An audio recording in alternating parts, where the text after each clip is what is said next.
My name's Preston. I work with Frictionless Commerce. We are a conversion rate optimization agency that's based out of Michigan. And I guess just a little bit about us is we are, like I said, a CRO agency that primarily focuses on providing our clients with optimization solutions that are based on things like, first and foremost, data, but our big focus is also buyer psychology. We kind of like to get into the mind of an online shopper and figure out what makes them tick.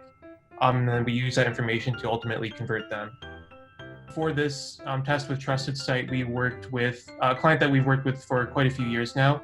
They're called Handicap Pets. They specialize in creating pet mobility solutions for dogs that have certain ailments like hip dysplasia and things like that. So a lot of the products they make are really, really unique and really great solutions for these pets that, frankly, when we first started working with them, we didn't know these sorts of products existed. So it's a very unique product, and we're very happy to be working with them.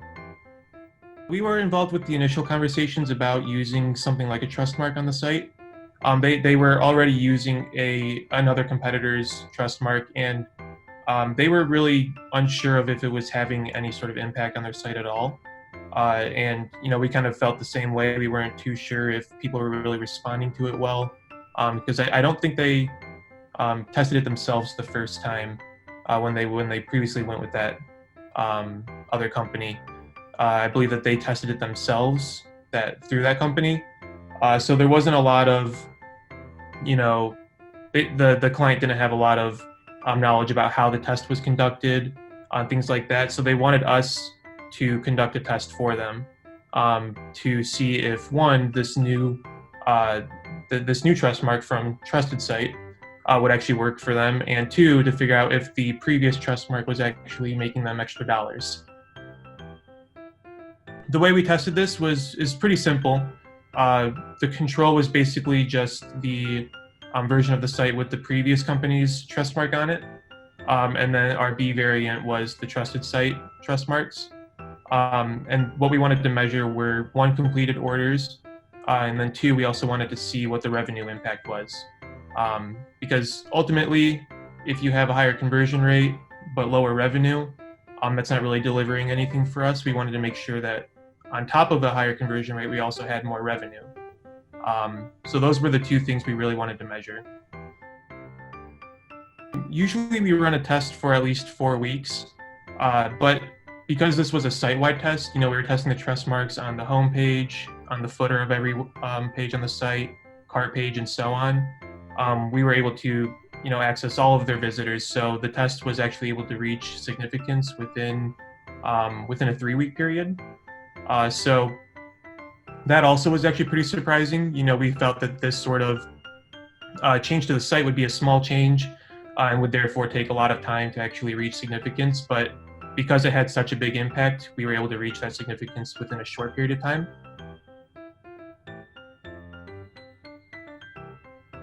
In terms of results, what we saw were an 11% increase in conversion rates. And then we also saw a 12% increase in revenue per visitor. So both of those things were very surprising because we had expected to see something along the lines of a 3 to 5% lift.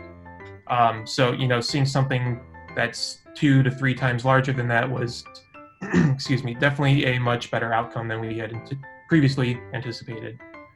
And then, like I said, we were measuring conversion rates in VWO, and we were also measuring revenue per visitor. And what we saw when we started to segment that data out is that for mobile users, the increase was actually much more significant. So for desktop users, it was a pretty moderate increase, but for mobile users, what we saw was that it increased by 18% in the TrustedSite variant, and then the revenue per visitor increased by 20%. It was very nice to see for two reasons. One, it's obviously more dollars, but two, for this particular client, the traffic split was actually 70% mobile versus 30% desktop.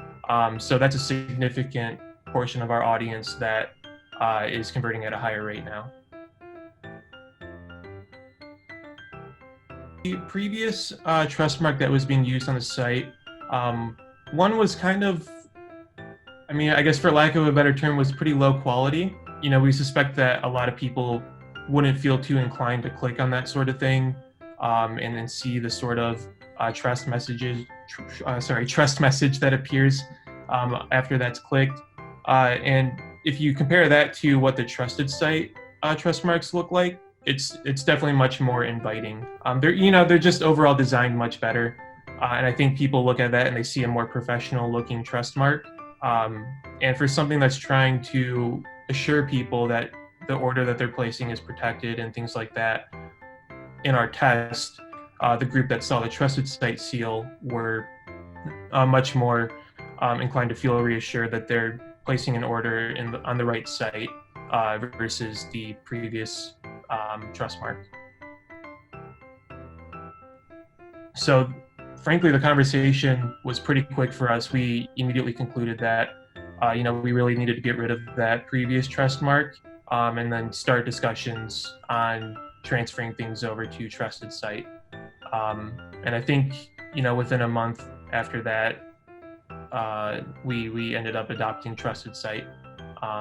So yeah, like I said, they were also pretty surprised, and overall just a really good result for them, and they were very happy about it.